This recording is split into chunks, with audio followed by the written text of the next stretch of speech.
The first thing Vessel Keeper Vrethon noticed about the human was that he was already broken.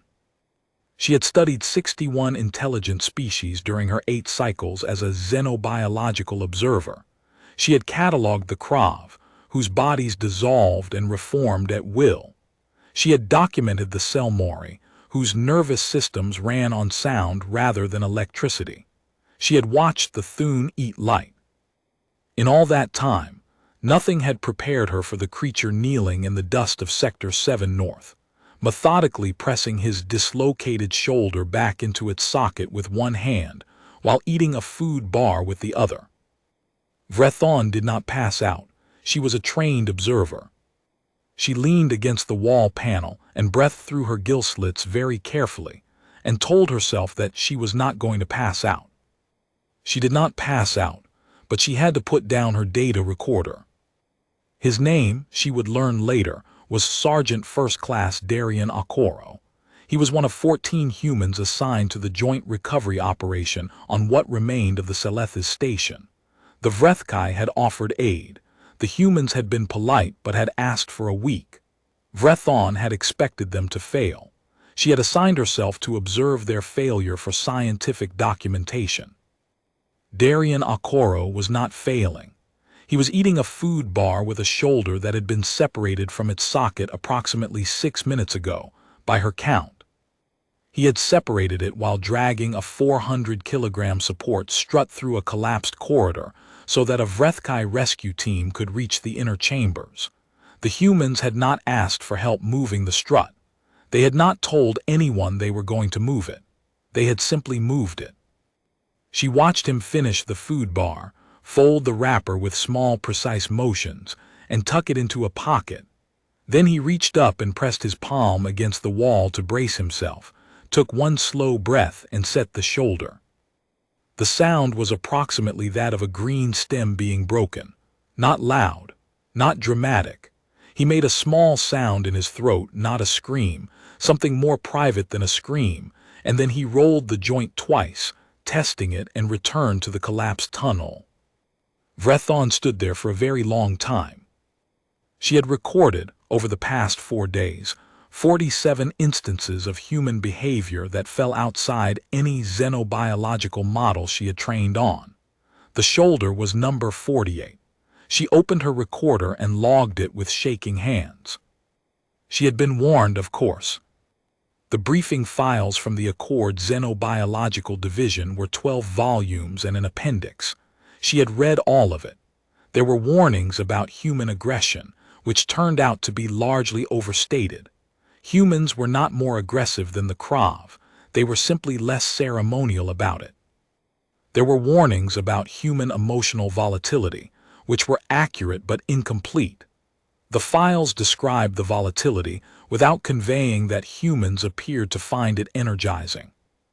There were warnings about human endurance, which she had filed under theoretical curiosity, and thought very little about until day 2 of the operation, when she watched a human named Specialist Torres work for 19 consecutive hours without stimulant supplementation of any kind, and then sleep for 4 hours on a concrete floor, and wake up complaining primarily about the quality of the coffee.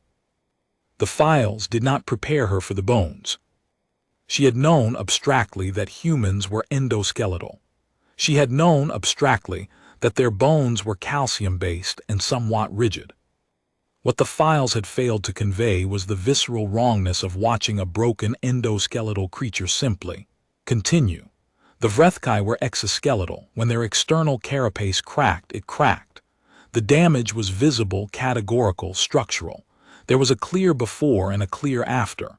The creature was intact, then it was damaged, then, over weeks of controlled recovery, it was intact again.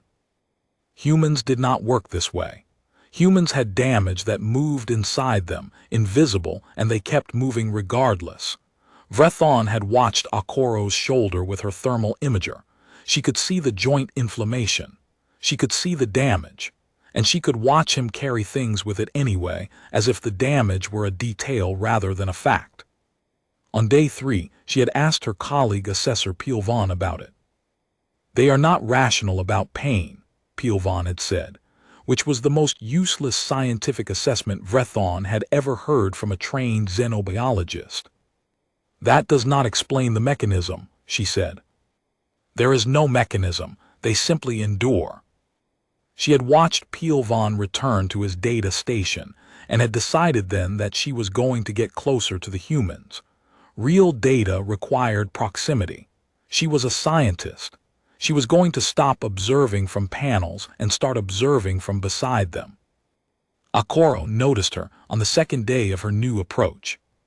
She had positioned herself in what she believed was a neutral observation location, 6 meters behind the human work team, in good sightline range but outside conversational distance, running her recorder on continuous mode.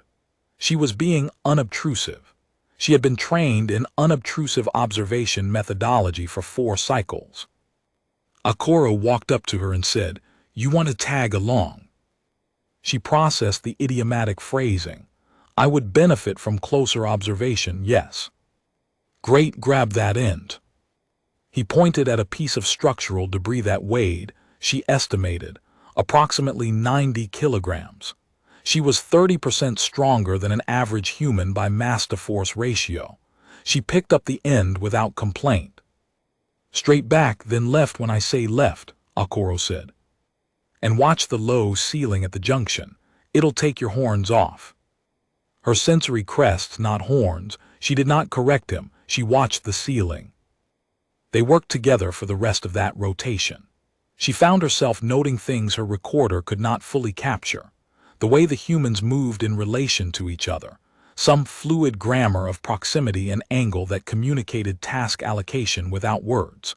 The way Specialist Tors and Corporal Maida worked the same collapsed section from opposite ends, and somehow avoided collision despite neither having a clear view of the other.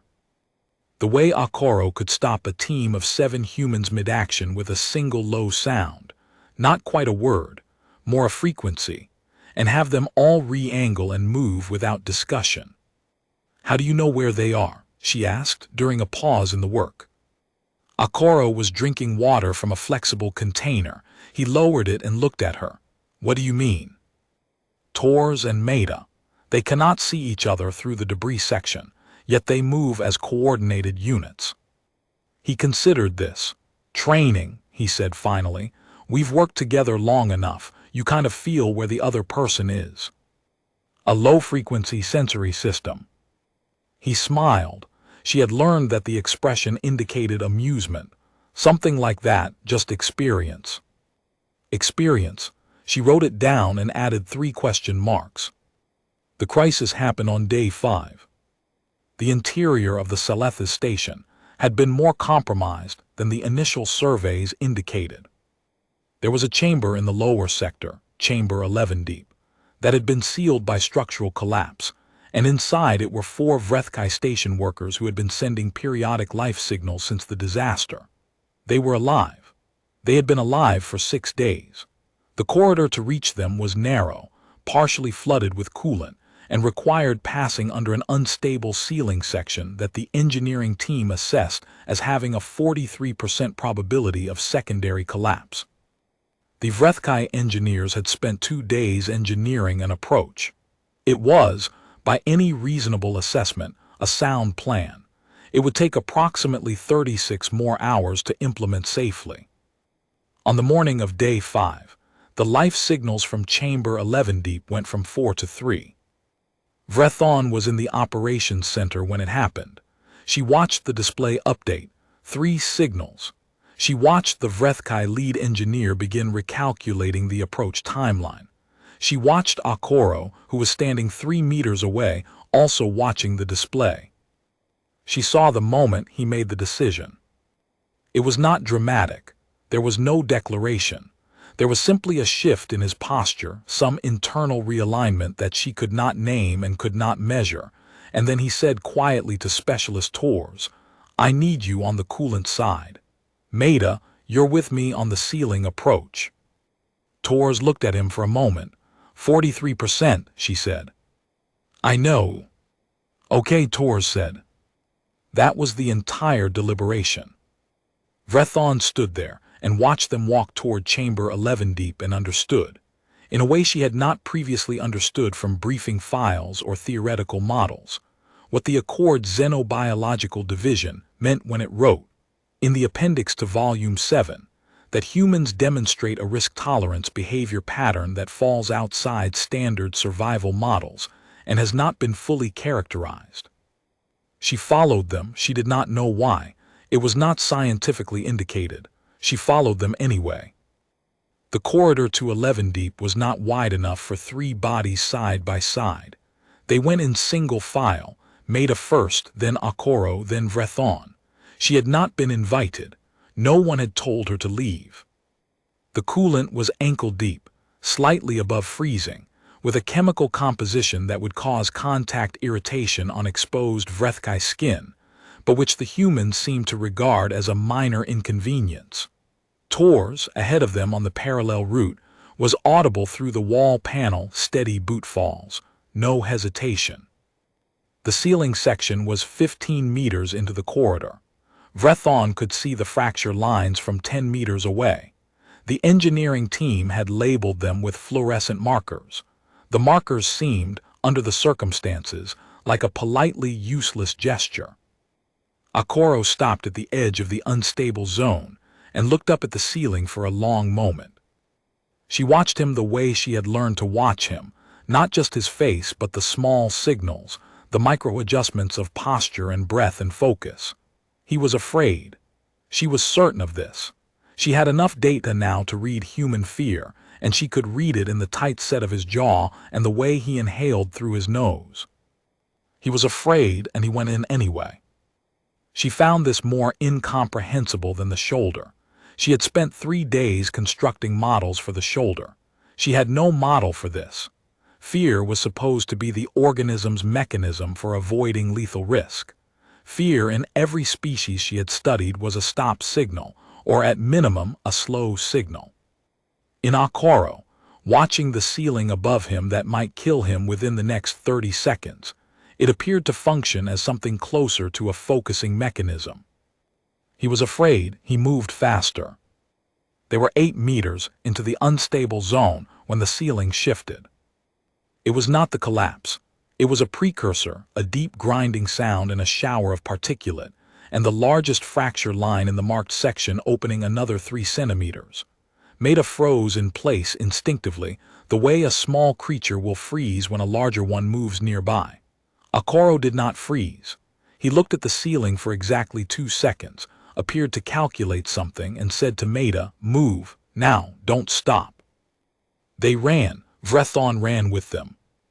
She was faster than humans by approximately 20%, and she arrived at the stable section first, and she turned to see Akoro come through, and the ceiling above the unstable zone drop by half a meter and hold. Hold! She stood there breathing. Akoro and Maida stood there breathing. Then Akoro looked at Maida and said, "You all right?" "Yeah," Maida said. "You?" "Yeah." Tor's voice came through the wall panel. "I heard that. You good?" "We're good," Akoro said. "Keep moving." Vrethon looked at the ceiling section they had just passed under. It had dropped 30 centimeters. It was holding tremulously on a single remaining support point. She looked at Akoro. "You calculated the probability of that support point holding," she said. He looked at her. "Something like that." "What was it?" He was quiet for a moment. "High enough," he said. They reached chamber 11 deep. The door was jammed. Maida attempted the manual release. It did not release. Akoro attempted the manual release. It did not release. There was a brief exchange of technical language that Vrethon's translator rendered only partially. Several of the words had no equivalent in the database, possibly because they were not words in any formal sense. "Give me the bar," Akoro said. Maida handed him a pry tool. Akoro looked at the door frame for a moment, then positioned the bar at a specific point on the lower hinge bracket, and applied force in a direction that was not the direction Vrethon would have predicted. Something in the door mechanism made a sharp sound. He repositioned, applied force again. A second sharp sound. The door opened. The 3 surviving Vrethkai station workers were in the far corner, clustered together for warmth. One of them, she recognized him as station engineer Kelvon, from the personnel files, looked up at the sound of the door and made a sound that Vrethon's translator labeled as gratitude overwhelm. He was shaking. The other 2 were in poor condition. One was conscious but unresponsive. One was barely conscious at all.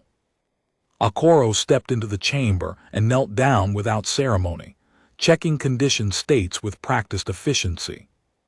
Vrethon watched his hands, the same hands that had set his own dislocated shoulder, that had braced a support strut, that had pried open a jammed door, moving with careful gentleness over Vrethkai anatomy he had studied, she assumed, from the same briefing files she had read about humans.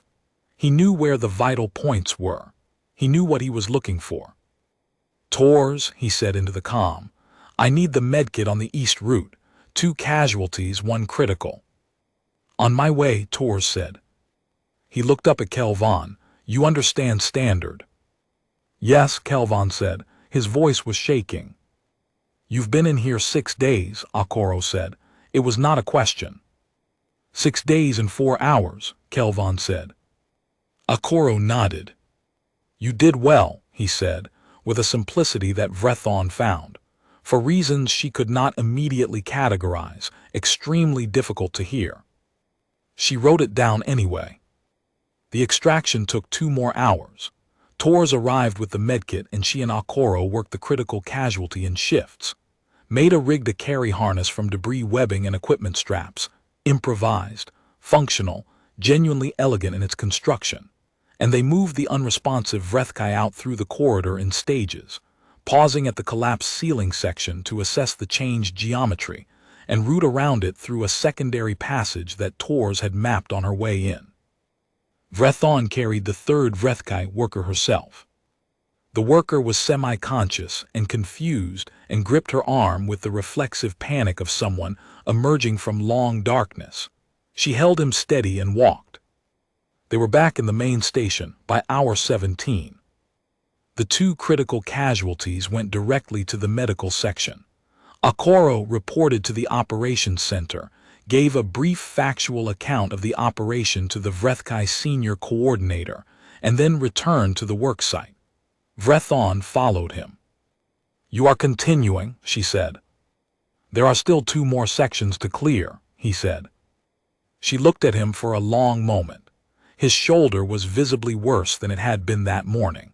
She could see the compensatory adjustments in the way he carried it. He was running on approximately 3 hours of sleep from the night before. He had been working in cold coolant for 2 hours, which by her thermal readings had reduced his extremity temperature measurably. He was, by any objective biological assessment, a creature that needed rest. "How?" she said. He looked at her. "How what?" "How do you continue? The calculation is not, I cannot construct the model. Pain signals exist to prevent further tissue damage. Cold reduces cognitive and physical function. Sleep deprivation produces measurable performance degradation. All of these signals are present. You are continuing anyway. I do not understand the mechanism." Akoro was quiet for a moment. He looked at the collapsed section they still had to clear. He looked at the operations display where the remaining survivor signals still glowed. "Because they're still in there," he said finally. Vrethon stood very still. "That is not a mechanism," she said. "That is a value statement." "Yeah," he said, "I know." She stayed with him for the rest of the clearance. She did not do this for scientific reasons. She was aware that she was no longer doing this for scientific reasons. She had gone somewhere past scientific observation into something that her training did not have a category for.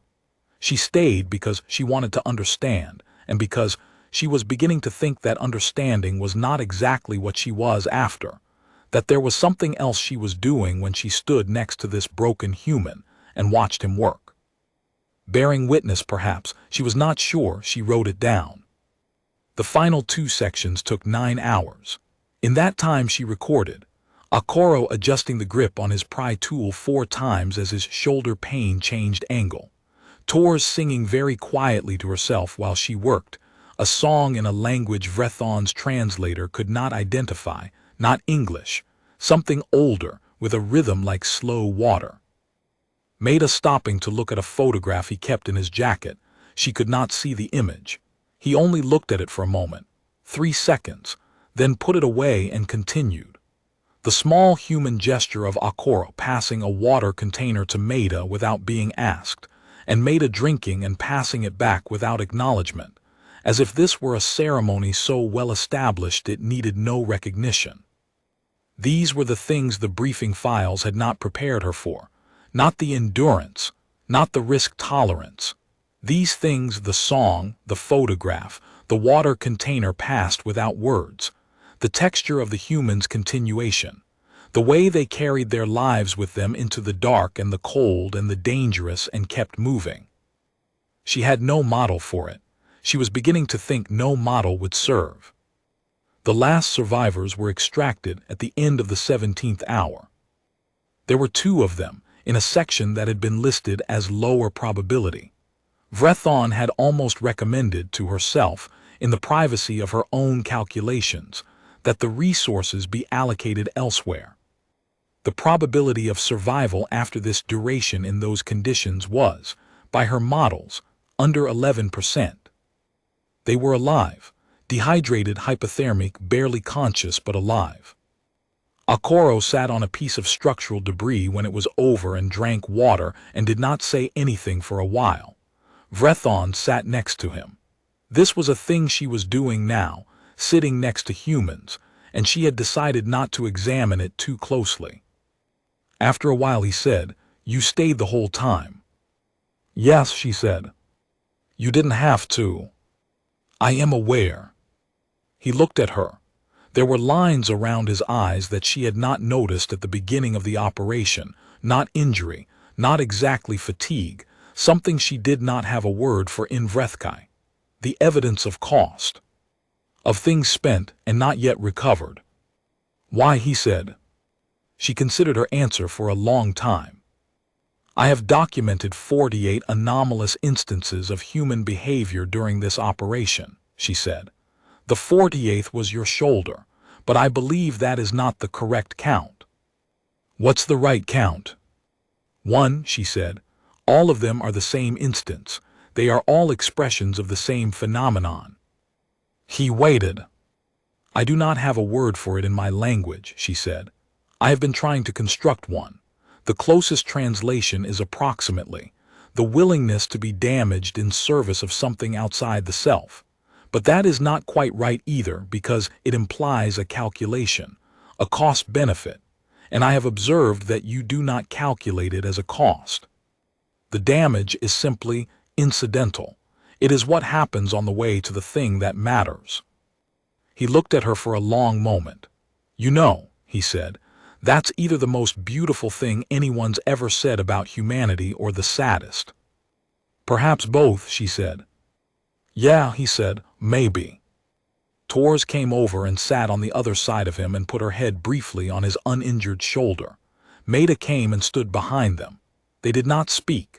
It was one of the human rituals she had not yet fully categorized, not celebration, not debrief, something quieter than either. She understood, watching it, that they were accounting for each other, taking inventory, making sure the tally of themselves was intact. She sat with them, and did not speak and wrote nothing down, and understood that some data could not be recorded. On the morning of Day 8, Vrethon submitted her preliminary report to the Accord Xenobiological Division. It was 112 pages, with appendices. It covered the 48 documented anomalous behaviors in detail, cross-referenced against existing xenobiological models, with specific attention to the divergence between observed human pain response and standard nociceptive behavior theory, human group coordination mechanisms under degraded conditions, and human risk tolerance patterns as a function of social bond rather than survival probability. The conclusion section was 1 paragraph. She had written it 6 times and deleted it 6 times. The final version said, "We do not yet have the conceptual vocabulary to adequately model human behavioral systems, and it is the position of this observer that the attempt to do so within existing xenobiological frameworks may itself be the error. The humans do not behave as optimized survival units. They behave as something else for which we do not yet have a name. Further study is recommended, but this observer notes that close-range observation methods will be required. The phenomenon cannot be captured from a distance." She submitted it and went back to the work site. Akoro was already there. His arm was in a proper support brace now. The medical team had insisted, and he had apparently agreed, possibly because the argument would have taken longer than the remaining clearance work. He looked up when she came in. "More observations," he said. "Probably," she said. She picked up the other end of a debris section. "Left when you say left." "Left when I say left," he said. They worked. On day 10, the final casualty count was confirmed.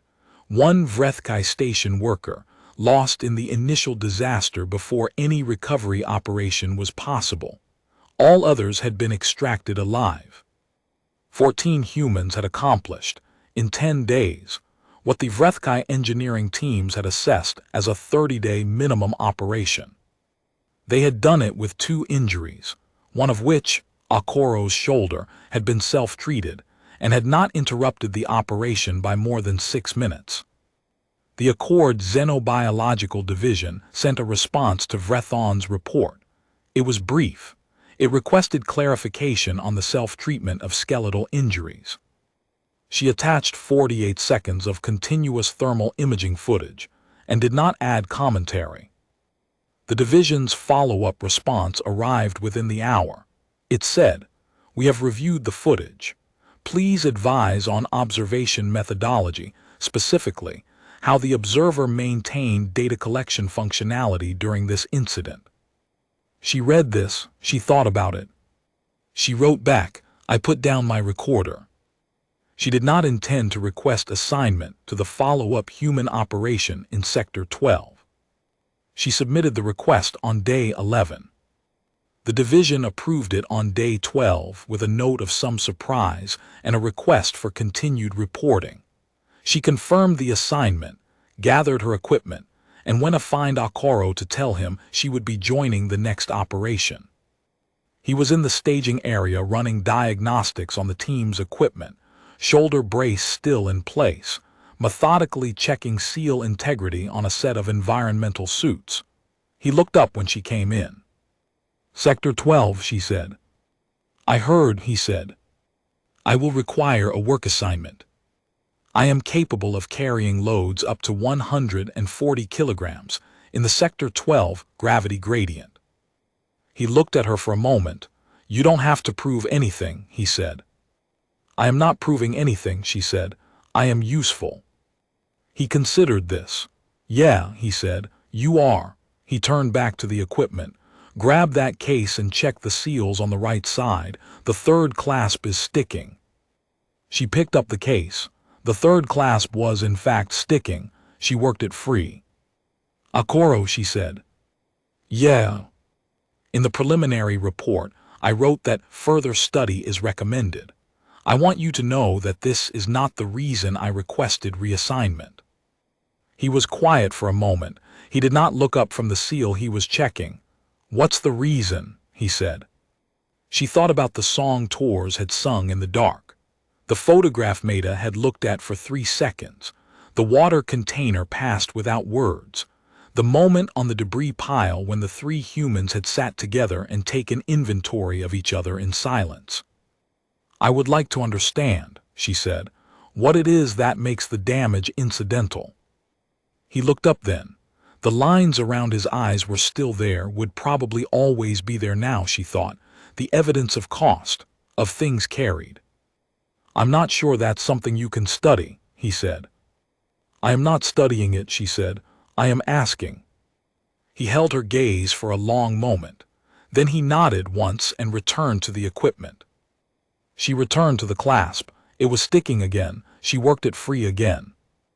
Outside, the rest of the team was assembling in the staging area. Tors was there, and Maida, and 9 others she had come to know by their movement patterns and their small particular habits, and the specific frequencies of the sounds they made when they were working hard. Broken, all of them, in the various accumulated ways of creatures who had been doing this for a long time. Continuing, all of them, for reasons that her models could not capture and her recorder could not hold. She put the equipment case down and went to take her place among them. The staging area was cold. The lights hummed.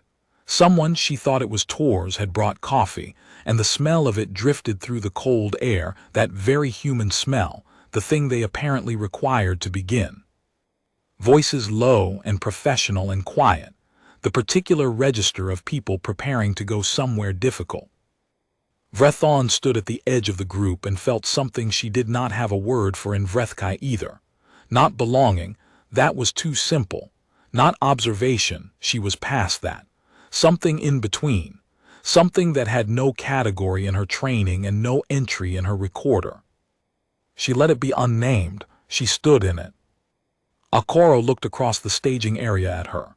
He raised his chin slightly, that human gesture. She had catalogued it on day 2, meaning something like acknowledgement or readiness or perhaps simply, "I see you." She raised her chin in return. The team moved out.